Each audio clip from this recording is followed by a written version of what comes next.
Okay, let's get started. Any questions?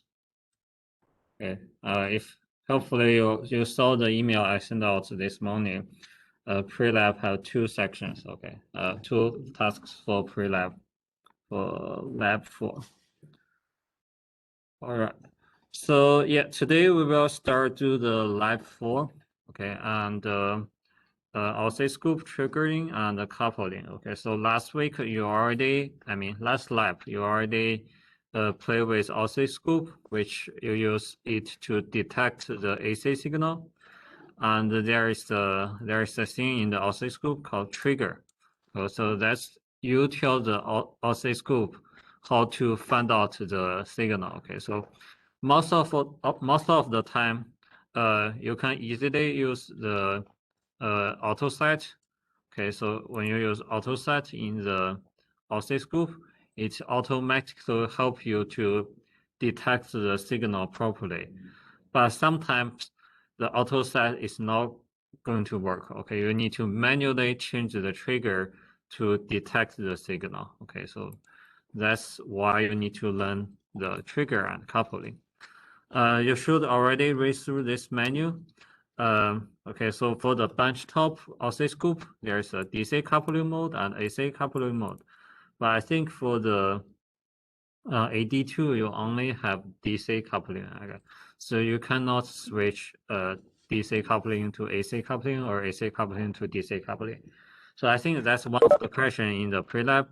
So if you answer like the how to switch the function by using the benchtop equipment, that's fine. Or you can also answer AD2 only have one coupling mode. Both answer should be work. All right, and here is the like general schematic for the oscilloscope. So remember this schematic here. All right. Okay, let's directly talk about this lab first. Okay, so today's tasks is kind of short. You only have 3 tasks. It's it's not too hard. For task 1, okay, you will generate 2 signals. Okay, you can use channel 1 to generate a sine wave. Okay, so that's W1, or you can use W2 to generate a triangle wave. Okay, then you will use both channel 1, channel 2 of your oscilloscope, which is 1 plus and 2 plus, to detect these 2 signals. Okay, and then you just follow the instruction here. Okay, so question number 3, adjust the scaling and triggering. Okay, so how you can adjust the trigger is here. Okay, so here is how to change the trigger mode from auto to normal, or normal to auto. Let me connect my AD2 so I can show you.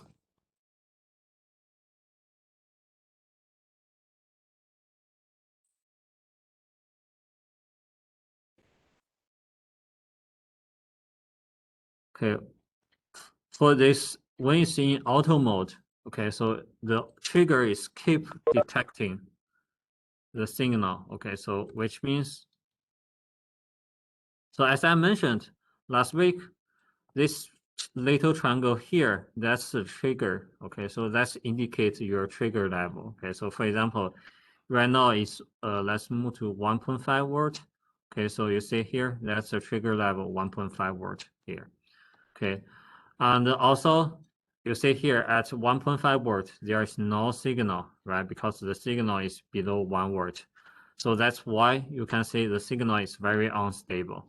So I need to put this back, that the trigger level is within the range of your signal. Then you can see the signal is very stable because the signal is being triggered. And then I can change this to normal mode. Okay, what's meant by normal mode is it detects the signal that last time being triggered. Okay, so you say it's still stable here, but it's not being triggered.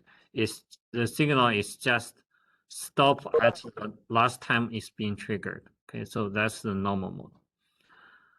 Okay, back to auto mode. And here you can change the trigger source to channel 1 or channel 2. Okay, right now I don't have channel 2. But for question or task 1, you will change this. And also here, that's a trigger condition. Okay, so you see this is the trigger level, and this is the, you see this little triangle that tell you what's the trigger, the point is going to trigger. Okay, so you see here is rising edge, so that's why how you say here is rising, and then I can change this to falling edge. Okay, you see here, let's trigger the falling edge of this signal. And also I can change the trigger level, let's say to 2 word, 1 word is maybe not.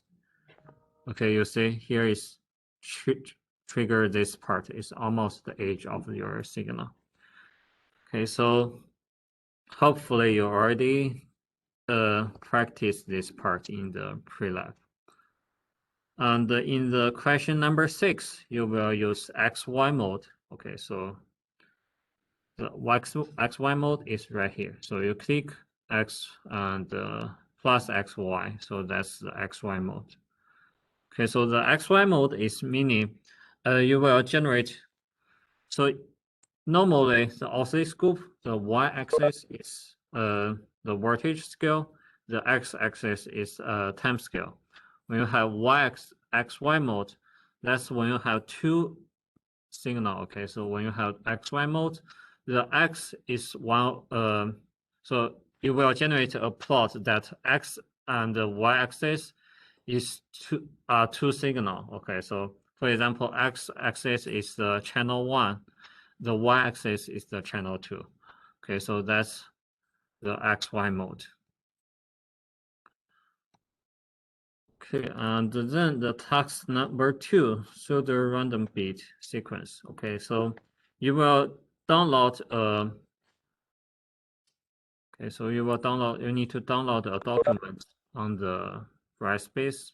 So okay, so you see here, you need to download this document, and then you need to open the patterns. Okay, so that's the digital thing. Okay, so you open project. Okay, so for example, I download it right here, and you open it. Okay, you see here, that's pin 0 and pin 1. Okay, what that mean is these two signal is come from the digital pin of your AD2. Okay, if you remember, on your AD2 there is there are some numbers from number 0 to number 15. So that's the digital pin. Okay, so these two signal is come from the number 0 and number 1. Okay, so number 0 is the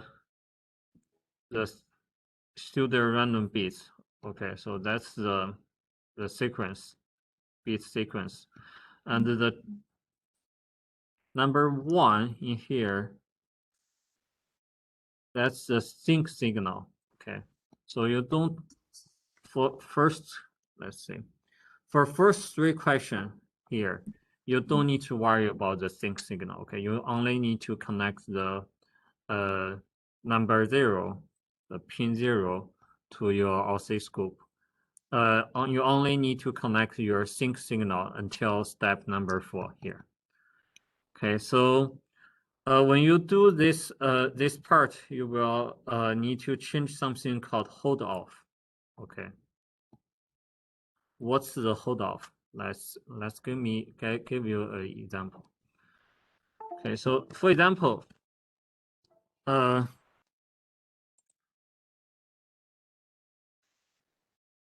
second. Okay, so let's say in here, your hold off is 0 seconds. Okay, so which means your AD2 or oscilloscope is keep detecting this signal. Okay, But sometimes the signal is not very simple, like just a sine wave or just a triangle wave. For example, this signal in your lab menu is a combination of two sine wave. Okay, so these two sine wave have two different frequency. Okay, so this is a large sine wave combined with a small sine wave.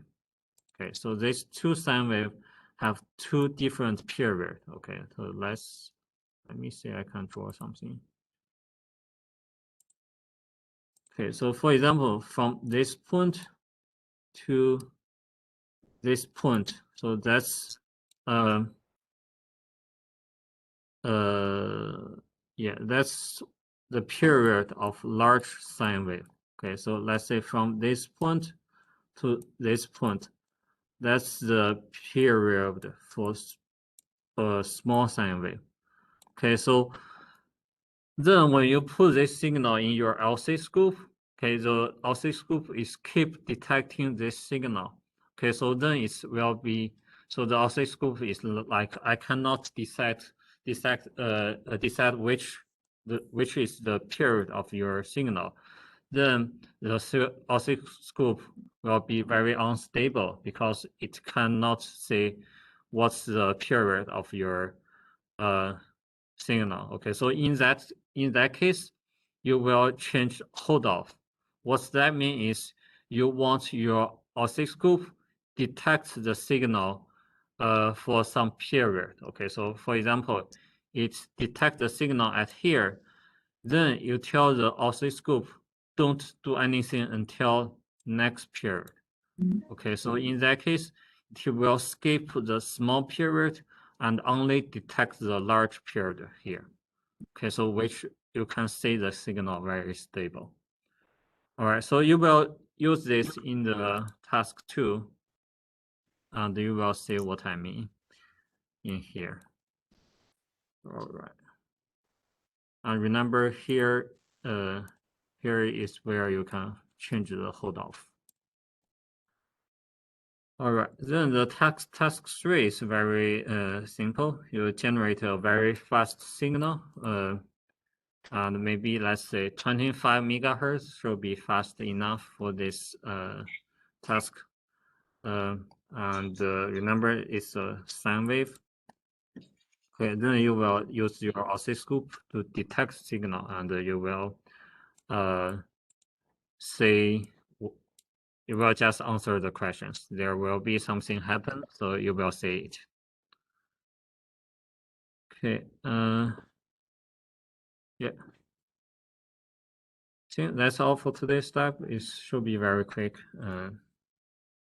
Any questions? Okay, if there's no question, you can start to do the experiment.